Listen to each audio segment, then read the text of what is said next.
నమస్తే friends, welcome to Ramadevi kitchen. ఈరోజు మన కిచెన్‌లో చాక్లెట్ కేక్ తయారు చేసి చూపించబోతున్నాను. పిల్లలందరూ ఎంతో ఇష్టపడే చాక్లెట్ కేక్‌ని ఇంట్లోనే ఈజీగా చేసుకోవచ్చు. ఎగ్స్ వేయకుండానే సింపుల్‌గా, టేస్టీగా చేసుకోవచ్చు. ఓవెన్ లేకపోయినా కేవలం 45 మినిట్స్‌లోనే కేక్ అనేది రెడీ అయిపోతుంది. నేను చెప్పిన కొలతలను బట్టి చేశారంటే కేక్ అనేది పర్ఫెక్ట్‌గా వస్తుంది. పాడయ్యే ఛాన్సే ఉండదు. ఇప్పుడెలా తయారు చేయాలో చూసేద్దాం. పొయ్యి మీద ఒక పెద్ద గిన్నెను పెట్టుకొని అందులో సాల్ట్‌ని వేసుకోవాలి. దాంట్లోనే ఒక స్టాండుని పెట్టి వేడనేది బయటికెళ్ళకుండా మూత పెట్టి కవర్ చేసుకోవాలి. మీడియం ఫ్లేమ్‌లో పెట్టి 10 నిమిషాలు వేడి చేసుకోవాలి. కేక్ తయారు చేయడానికి ఇప్పుడు ఒక గిన్నెను తీసుకొని దానికి ఆయిల్‌ని అప్లై చేయాలి. అందులో కొంచెం పొడిపిండి వేసి మొత్తం వీడియో క్లిప్‌లో చూపిస్తున్నట్టుగా ఆ పొడిపిండినంతా గిన్నెకు ఈ విధంగా పట్టించాలి. మొత్తం డస్ట్ చేసి పెట్టుకోవాలి. మీకు ఈ గిన్నెతో అన్నీ కొలిచి చూపిస్తాను. అప్పుడు మీకు క్లియర్‌గా అర్థమవుతుంది. ఇప్పుడు ఒక మిక్సీ గిన్నెను తీసుకొని అందులో ముప్పావు కప్పు చక్కెరని తీసుకుంటున్నాను. అందులోనే ముప్పావు కప్పు పెరుగును కూడా తీసుకుంటున్నాను. ఇందులోనే హాఫ్ కప్పు ఆయిల్‌ని తీసుకుంటున్నాను. పావు టీ స్పూన్ యాలకుల పొడిని వేసుకోవాలి. మిక్సీ పట్టడం వల్ల పిండిని తొందరగా కలుపుకోవచ్చు. మనం వేసినవన్నీ కలిసిపోయి ఈ విధంగా క్రీమీగా వచ్చింది. చూడండి, ఈ విధంగా వచ్చింది. ఇప్పుడు దీన్ని తీసుకొని ఒక బౌల్‌లో వేసుకోవాలి. ఒక కప్పు మైదా పిండిని నిండుగా తీసుకున్నాను. ఇప్పుడు ఇందులోనే ఒక టీ స్పూన్ బేకింగ్ పౌడర్‌ని, హాఫ్ టీ స్పూన్ బేకింగ్ సోడాని వేసుకోవాలి. 2 టీ స్పూన్ల కోకో పౌడర్‌ని తీసుకుంటున్నాను. ఈ కోకో పౌడర్ ఏ సూపర్ మార్కెట్‌లో అయినా దొరుకుతుంది. ఇప్పుడు వీటన్నిటిని జల్లించి తీసుకోవాలి. పిండిని జల్లించడం వల్ల పిండి అనేది సాఫ్ట్‌గా వస్తుంది. ఖచ్చితంగా జల్లించే తీసుకోవాలి.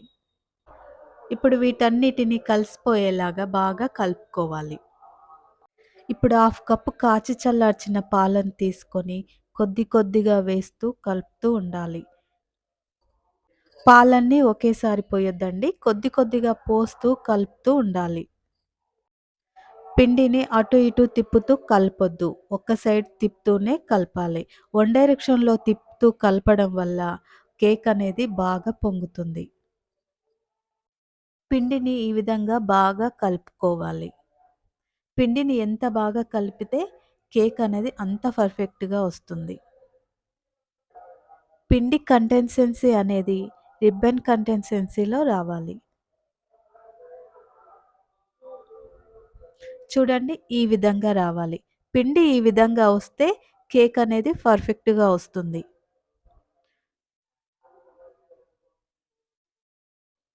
రెడీ చేసి పెట్టుకున్న గిన్నెలోకి పిండిని మొత్తం వేసుకోవాలి. పిండిని మొత్తం వేసుకున్న తర్వాత గిన్నెని 2, 3 సార్లు ట్యాప్ చేసి తీసుకోండి. ఎయిర్ గ్యాప్స్ లేకుండా పిండంతా సెట్ అవుతుంది. కట్ చేసి పెట్టుకున్న కిస్మిస్, కాజు, బాదం వేసుకోవాలి. చూడ్డానికి చాలా బావుంటుంది. పొయ్యి మీద గిన్నె పెట్టి 10 నిమిషాలవుతుంది. గిన్నె బాగా వేడెక్కింది. ఇప్పుడు రెడీ చేసి పెట్టుకున్న గిన్నెని అందులో జాగ్రత్తగా పెట్టుకోవాలి. మూత పెట్టుకొని ఇప్పుడు 30 నిమిషాల వరకు మీడియం ఫ్లేమ్‌లోనే పెట్టుకోవాలి. 30 నిమిషాల తర్వాత మూత తీసి చూస్తున్నాను. తడిగా వస్తే ఇంకా 5 మినిట్స్ ఉంచాలండి. పొడిగా వస్తే పూర్తిగా కుక్ అయినట్టే, తీసి పక్కన పెట్టుకోవాలి.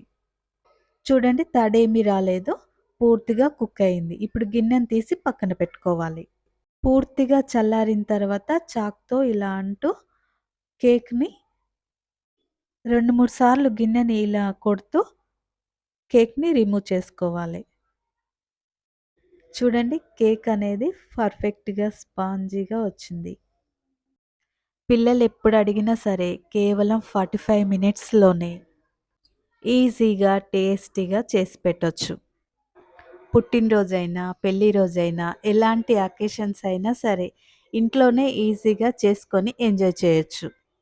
స్పాంజీ లాంటి టేస్టీ కేక్‌ని మీరు కూడా తప్పకుండా ట్రై చేయండి. మీకెలా వచ్చిందో కామెంట్స్ పెట్టండి. నచ్చితే లైక్ చేయండి, షేర్ చేయండి. సబ్స్క్రైబ్ చేసుకుంటే నేను పెట్టే ప్రతి వీడియో మీకొస్తుందండి. ఇంకొక రెసిపీతో మళ్ళీ కలుద్దాం.